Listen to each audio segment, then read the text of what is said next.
Boa noite. No Globo Repórter de hoje, mais uma extraordinária aventura do projeto Globo Natureza. Um safari pela selva africana. Girafas, elefantes, antílopes e guepardos, os mais velozes entre todos os felinos. Nossos repórteres dobram o Cabo da Boa Esperança e alcançam o extremo sul do continente, onde dois oceanos se encontram. No mar, espetáculo de gigantes, baleias, tubarão branco e as ilhas que viraram refúgios no meio da água, porto seguro para os lobos marinhos, atobás, pinguins e a beleza das flores nativas. Qual o segredo deste surpreendente jardim botânico? Vamos começar nossa aventura?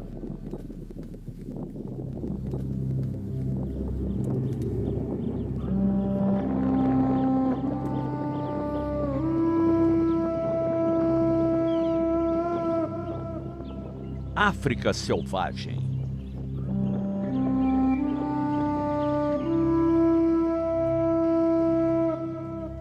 A savana é para os fortes, mas para sobreviver aqui, até eles precisam se camuflar.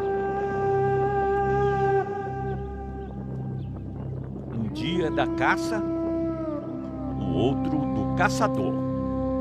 É uma luta constante entre a vida e a morte.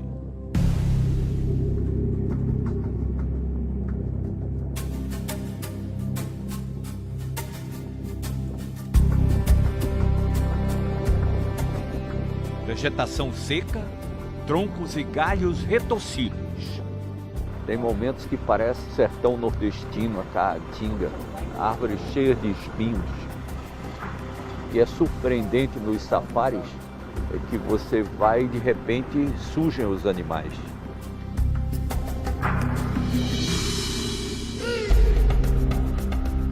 A selva é deles.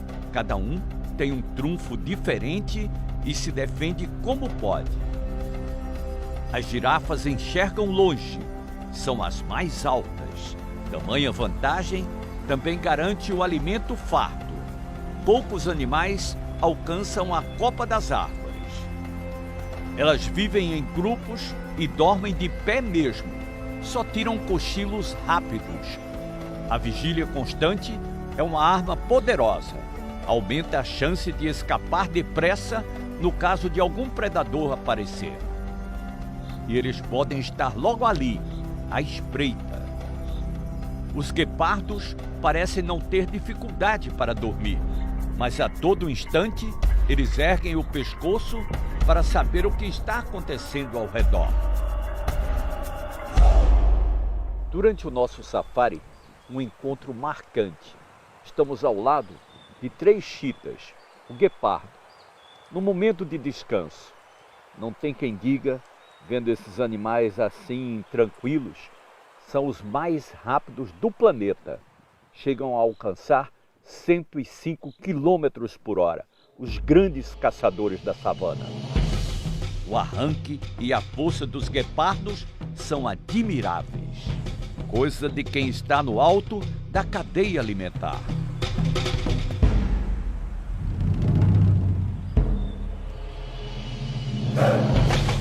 O contato frente a frente com um felino pode ser uma experiência fatal. Qualquer movimento atrai a atenção dos bichos.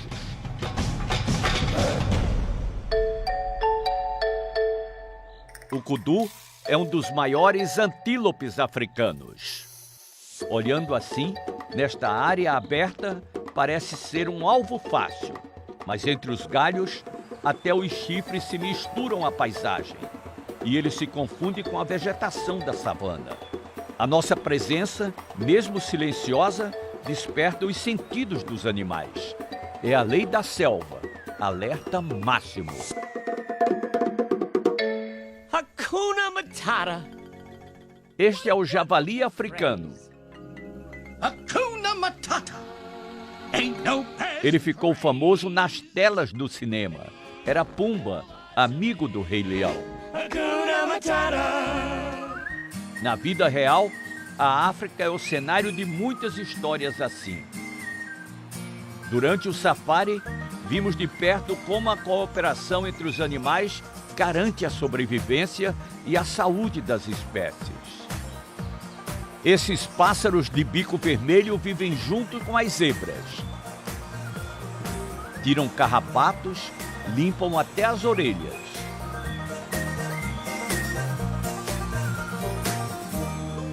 Andar em bando também é muito importante. Os macacos cuidam uns dos outros. Ficar sozinho, cada qual no seu galho, é muito arriscado. Mas a agilidade e a rapidez são o ponto forte desses primatas.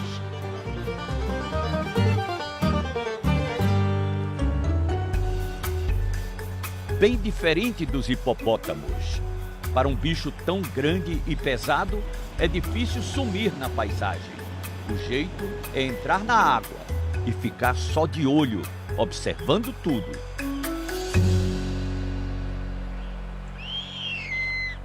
Já as corujas parecem até que vivem distraídas, mas deve ser um truque para não despertar a atenção dos predadores. Muita gente acha que a coruja é um bicho feio, mas isso é uma grande injustiça. Vejam a beleza daquela ave. É uma coruja jovem africana. As fêmeas desta espécie são maiores que os machos. No reino animal, a grande beleza está na adaptação. O meio ambiente pode parecer hostil, mas o segredo está no equilíbrio. E a savana é apenas uma parte do grande continente africano. Ao longo de nossa expedição, a paisagem foi se transformando. Diante de nós, um mosaico de cores e formas exuberantes.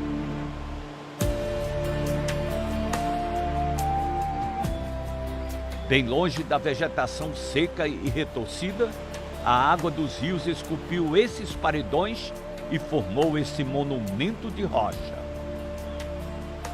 Bordas arredondadas, pequenas grutas, piscinas naturais. O Blyde River Canyon, na África do Sul, é um dos mais belos do planeta.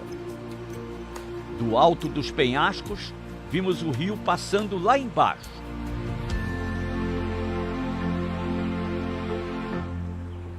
1.800 metros de altitude em relação ao nível do mar. Subimos a montanha a pé. E aqui no topo, nós vamos entrar por essa fenda para ter uma visão panorâmica. Janela de Deus é o nome desse lugar. Dá para ver a perder de vista. Só que hoje há uma fumaça muito grande em função das queimadas nesse tempo de seca. Mas quando está limpo aqui, é possível ver até Moçambique, o país vizinho. Tudo isso faz parte da cadeia montanhosa de Drakensberg, que quer dizer montanha onde vive o dragão. Que lugar privilegiado!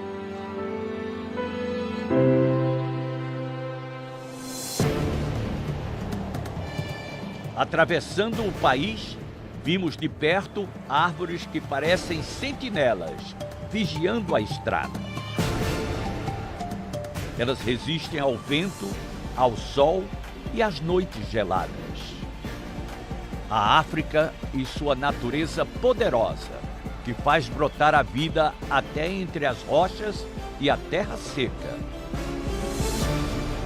Esta é uma floresta típica de árvores de aljava, do mesmo gênero da babosa encontrada no Brasil. Árvores como estas resistem até 250 anos, mas têm dois predadores naturais. O porco-espinho, que rói o tronco das árvores em busca da umidade em tempo de seca, e os macacos babuínos, que comem as coroas no topo das árvores. Se resistirem aos predadores, elas podem crescer até 9 metros de altura. Essa espécie está ameaçada e é protegida por lei na África do Sul. O néctar das flores atrai insetos, aves e borboletas. Na época mais seca, as folhas suculentas garantem água para os animais, como os macacos babuínos. Seguimos em frente e chegamos até onde os grandes animais não entram. E ainda bem, imaginem um elefante passando nesse bordado tão florido. Nesta parte do território africano, embarcamos num safari muito diferente. Um safari de flores.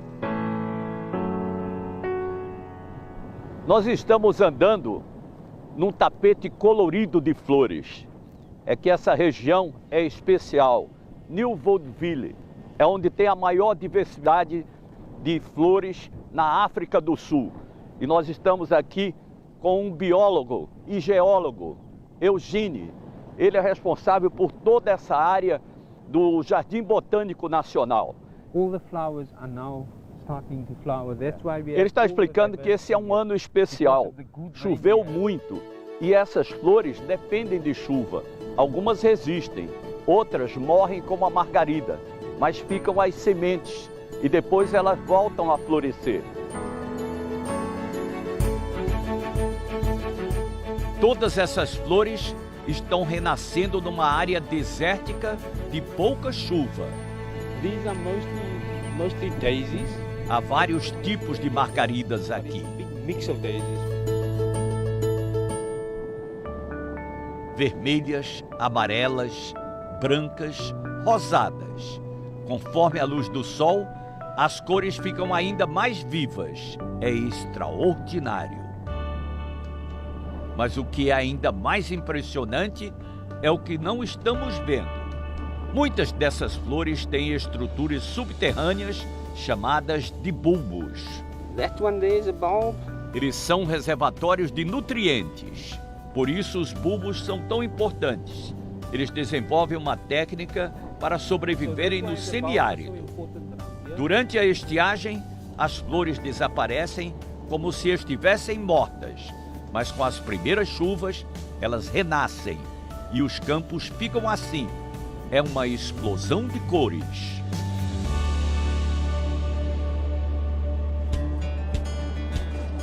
Além da área do Jardim Botânico, há muitas propriedades particulares onde brotam essas flores.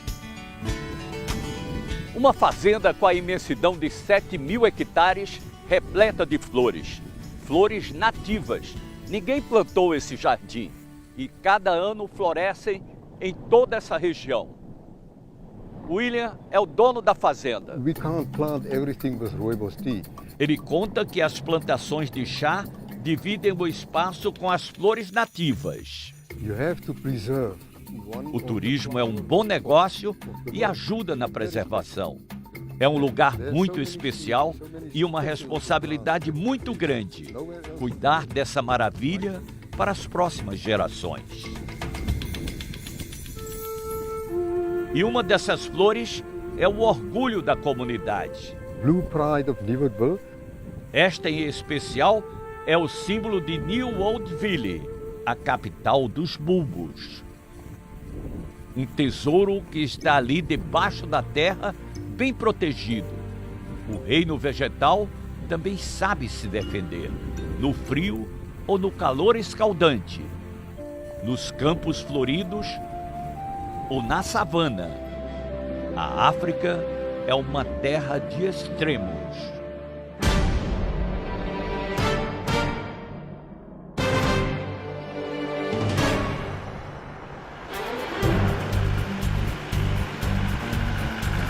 Durante 30 dias, nós atravessamos a África do Sul, por rodovias asfaltadas e também por estradas de terra como essa. Agora, nós estamos passando nas montanhas. E vocês devem estar estranhando, porque Fábio está dirigindo do lado direito. Aqui é mão inglesa. Do lado esquerdo, fica o carona. Herança dos tempos da colonização britânica. Subimos a encosta e a paisagem se revela. E no topo da montanha, um canhão de sinalização muito antigo, que hoje representa apenas um símbolo de defesa, de respeito pela natureza. Tudo aqui parece e merece ser divino.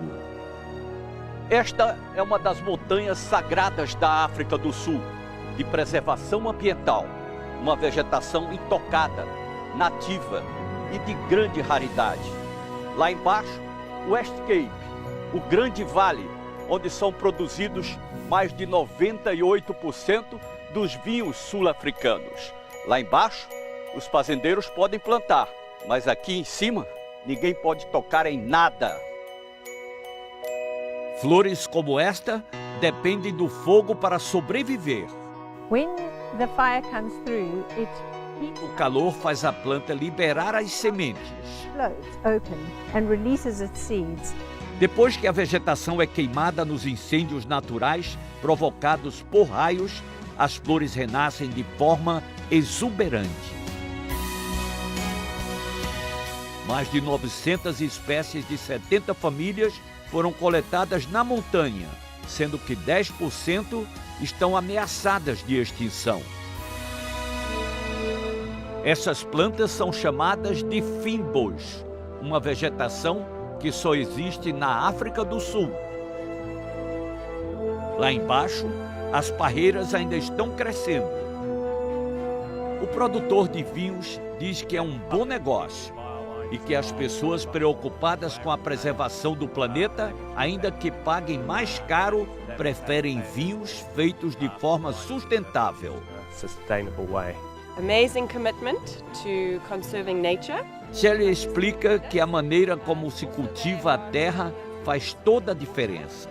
É preciso respeitar os recursos naturais, os corredores que dão passagem à fauna africana e ainda fazer um vinho maravilhoso. The wine is so amazing. No extremo sul do continente, o encontro dos oceanos Atlântico e Índico e o espetáculo dos gigantes submarinos. Voltamos já já.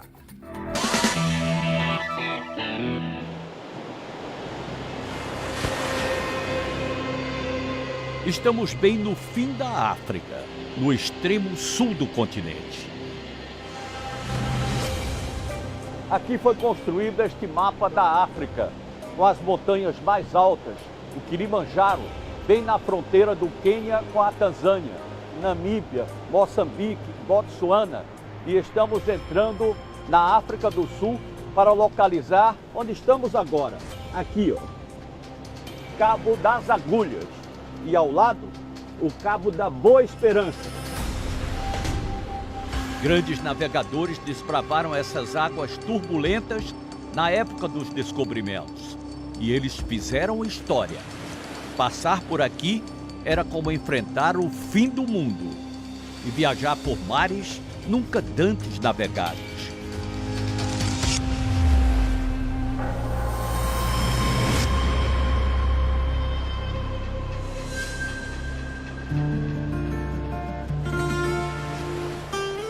Em 1488, Bartolomeu Dias foi o primeiro português a dobrar o Cabo da Boa Esperança. Ele abriu o caminho marítimo para a Índia. 10 anos mais tarde, Vasco da Gama chegou até lá. Finalmente, em 1498, conseguem chegar finalmente a Goa, que era o ponto sonho que os portugueses queriam, descobrir a tal rota marítima para a Índia para começar o negócio das especiarias, porque naquele tempo era um negócio muito lucrativo, então toda a gente, na verdade, queria realmente conseguir esse negócio, essa rota. Muita gente acha que o extremo sul do continente africano é o Cabo da Boa Esperança, mas é no Cabo das Agulhas que o vento faz a curva. Este sim é o grande divisor de águas. Um marco inesquecível. Uma comissão de cientistas estabeleceu que aqui é o encontro dos oceanos Atlântico e Índico. Tem até um monumento para marcar no sul da África, aonde fica o encontro dos oceanos. Ali já estão as águas do Índico. Olhando assim de longe, até parece que é o mesmo oceano. A junção desses gigantes revela uma vida marinha riquíssima. Vamos em busca das baleias. Aqui o barco entra no mar já com os passageiros a bordo. Avançamos mar adentro até que avistamos o primeiro sinal das baleias. As baleias vêm da região austral até a Bahia, no sul do continente africano. Permanecem aqui durante aproximadamente 6 meses, de julho a dezembro. Estas baleias são da espécie franca austral. Seguimos o rastro desse grupo. É grande a movimentação na água.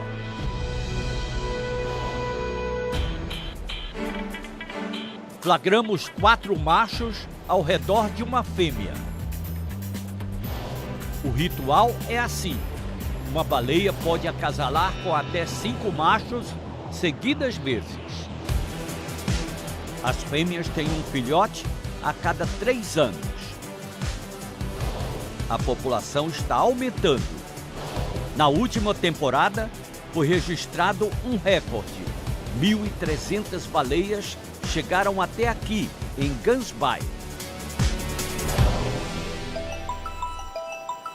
Do alto desse penhasco da cidade, é possível vê-las também.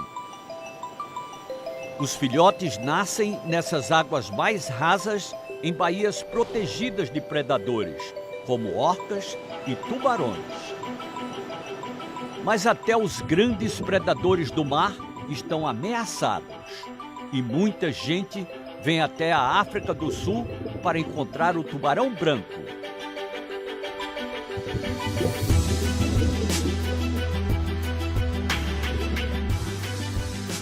Pergunto ao nosso guia o que ele faria se um dos grandes brancos viesse na direção dele. Ele parece rir de nervoso, mas quando pergunto se ele gostaria de ter outro tipo de trabalho, ele diz que tem o melhor emprego do mundo. E ainda mergulha de graça. Por que iria querer trabalhar de 9 às 5 em outro lugar? Quem conhece o mundo maravilhoso do fundo do mar pode compreender. Mas para os turistas que pagam para ver, essa é uma experiência cheia de suspense.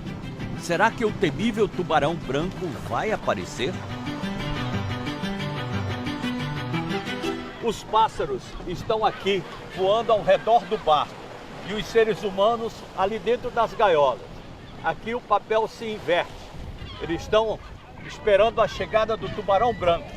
E as aves ficam cercando o barco, atraídas pelas iscas. É muita isca no mar para atrair o tubarão branco. A Bahia é um dos pontos onde tem a maior visitação de tubarão branco. Eles já foram muito mais. Depois a população diminuiu porque as orcas entraram em ação.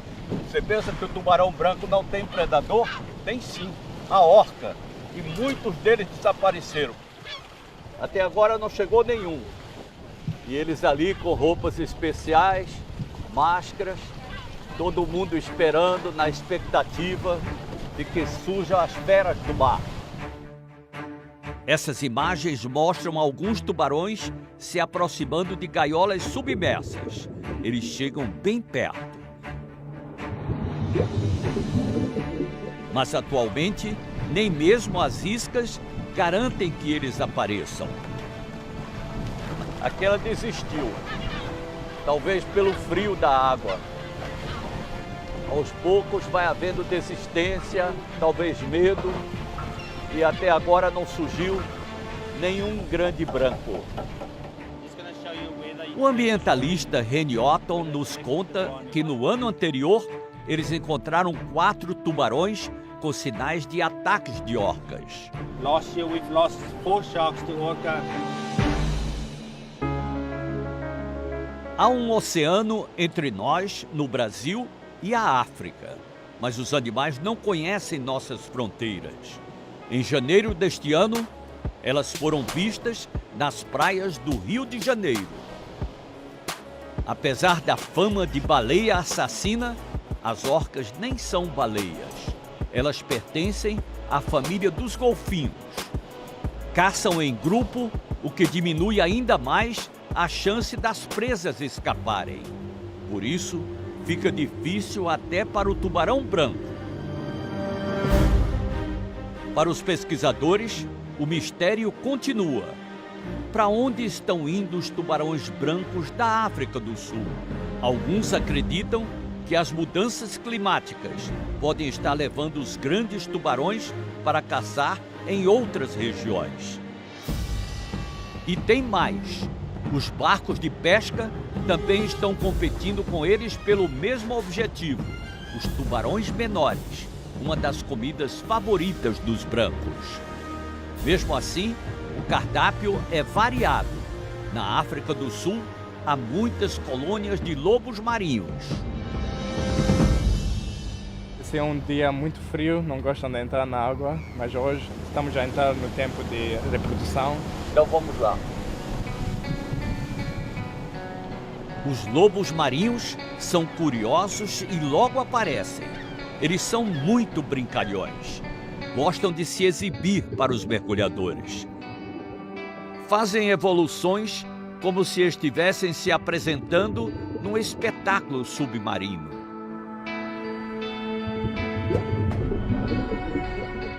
Famílias inteiras se concentram nessa área, no sul do continente africano. Os lobos e as focas são alimentos dos tubarões brancos. No limite entre os oceanos, a vida marinha é ainda mais surpreendente. As correntes marítimas fazem toda a diferença. Nosso guia explica. Basicamente, esse encontro dos oceanos é feito entre as duas correntes principais aqui, que é a corrente fria de Benguela, que vem da Antártica para cima, que é uma corrente lenta, fraca, com temperatura de cerca de 14 graus, fria, permanente. E eu encontro com a corrente quente de Agulhas, que já vem desde o canal de Moçambique, que é uma corrente muito mais forte, muito mais rápida e uma temperatura média de 20 a 22 graus. Olhando assim, difícil saber se estamos no Atlântico ou no Índico, mas debaixo d'água há muitas diferenças. E agora nós vamos fazer uma série de mergulhos nas florestas de alga dessa região do sul da África. São algas gigantes. E também nos navios naufragados durante as grandes tempestades. Essa roupa, com essa cobertura, o corpo todo coberto, é em função da temperatura da água, que em alguns lugares está em 10 graus, em outros chega a 14 graus. Nós vamos descer primeiro na floresta de algas.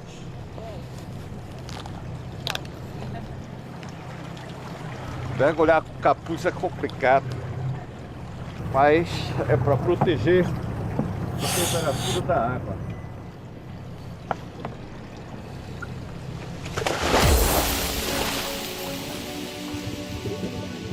Na costa oeste da África do Sul, o Oceano Atlântico parece nos levar a outro planeta.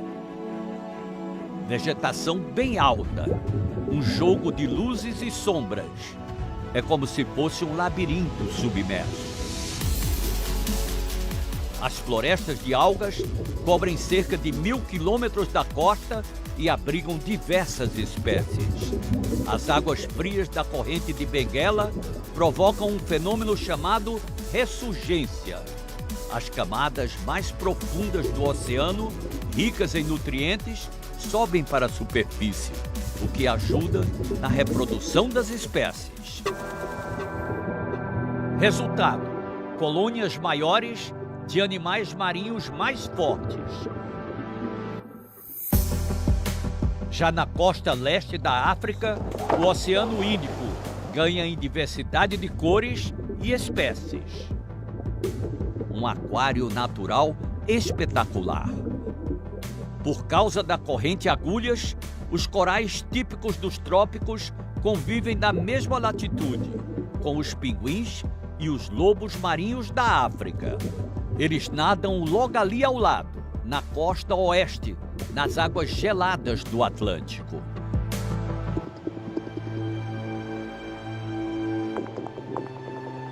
O mar que abriu caminho para tantas descobertas também afundou centenas de embarcações.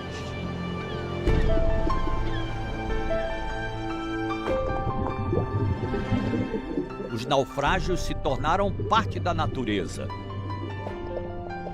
No fundo do mar, ou na beira da praia, junto aos rochedos. O farol é testemunha de tanta história. O Cabo das Tormentas passou a ser o Cabo da Boa Esperança. O nome diz tudo, um batismo a ferro e fogo, que selou o destino de muitos povos e de todos que se aventuraram por esses mares.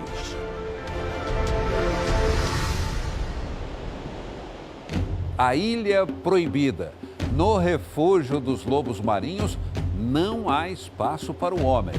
É daqui a pouco.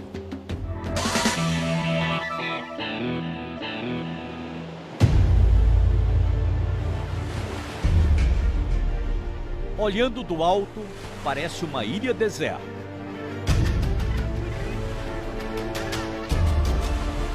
Um amontoado de pedras no meio do oceano. Mas esse lugar tem dono. Aliás, são milhares de donos.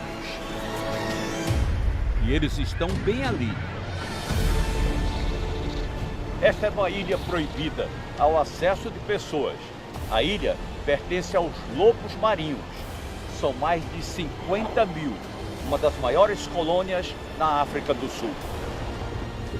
Os lobos marinhos já foram muito caçados, mas aqui eles estão protegidos. Passam a maior parte do tempo na água.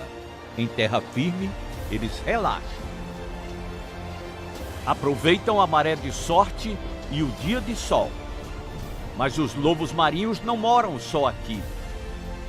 Neste outro ponto do oceano, eles são obrigados a dividir o território com milhares de vizinhos. Chegamos à Ilha dos Pássaros, na costa oeste africana. Mais de 20 mil aves marinhas se concentram aqui no verão. Predomina a espécie atobá do Cabo. É da mesma família dos atobás em ilhas brasileiras, como Atol das Rocas, Fernando de Noronha, Abrolhos. Em setembro, começa o período de reprodução. É neste santuário o local de reprodução da vida. Há alguns anos, houve um combate entre os lobos e os pássaros que viviam aqui. Os donos da ilha saíram voando. Trazer as aves de volta não foi fácil. Depois do ataque dos lobos marinhos, o berçário nunca mais foi o mesmo. Por isso, chamaram um guardião para tomar conta da ilha. Os lobos marinhos são os grandes predadores dos atobás. Eles sobem as pedras e atacam as aves. O conservacionista Ives, diariamente, tem a rotina de afastar os lobos. Ele faz isso há muito tempo, porque em 2005, toda essa colônia foi exterminada. Os lobos acabaram com os atobás. Não há uma cerca para separar os animais. Keep space between the birds and the seal. Apenas uma linha imaginária entre as rochas. Lobos marinhos de um lado, aves do outro. At this moment, this little environment is very, very stable. Ives explica que nesse momento o ambiente está em equilíbrio. Mas nem sempre é assim.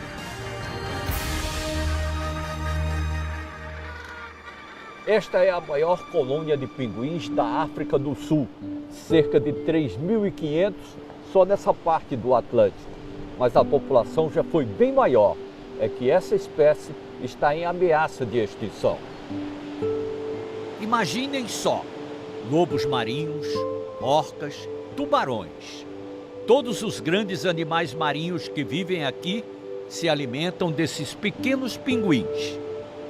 Em terra firme, eles parecem desengonçados e vulneráveis. Mas no mar, eles são exímios nadadores. Rapidez e agilidade na crista da onda.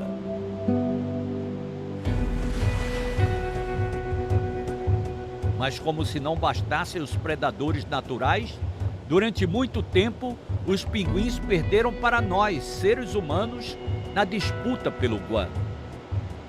O guano é esbranquiçado, já foi chamado de ouro branco. Riquíssimo em minerais, é formado pelo acúmulo de excrementos de aves. E muita gente utilizava o guano como fertilizante. The farmers are using the guano for fertilizers into the lands. Mas os pinguins precisam do guano para esconder os ninhos e proteger os ovos, que podem ser atacados por outros animais. Por isso, o ambientalista defende a importância da educação, para que as crianças saibam como proteger os pinguins africanos no futuro. Em 2015, foi criado um santuário para recuperar a espécie. Pinguins feridos são resgatados e trazidos para este centro de reabilitação. Aqui, eles são alimentados até que se fortaleçam e possam voltar a nadar livremente. Chegar até esta pequena ilha é uma conquista. Assim que pisam na areia, procuram uma saída para o mar. Logo, os pinguins africanos ganham de volta o oceano de águas transparentes. Um grande momento na pequena ilha dos pinguins. Um brinde à África do Sul. Séculos de dominação e conquistas. O clamor e a luta pela liberdade. Um país que nos conduz a uma viagem no tempo e que vai marcar para sempre a história do planeta.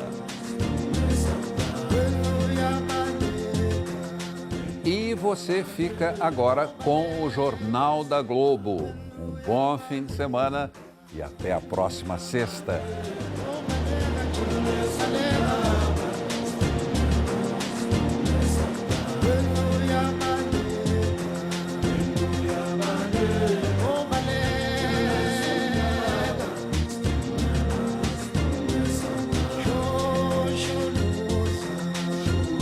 Amanhã, nossa seleção em testes para a Copa América, Brasil e Panamá. Em seguida, as atrações do Caldeirão do Hulk.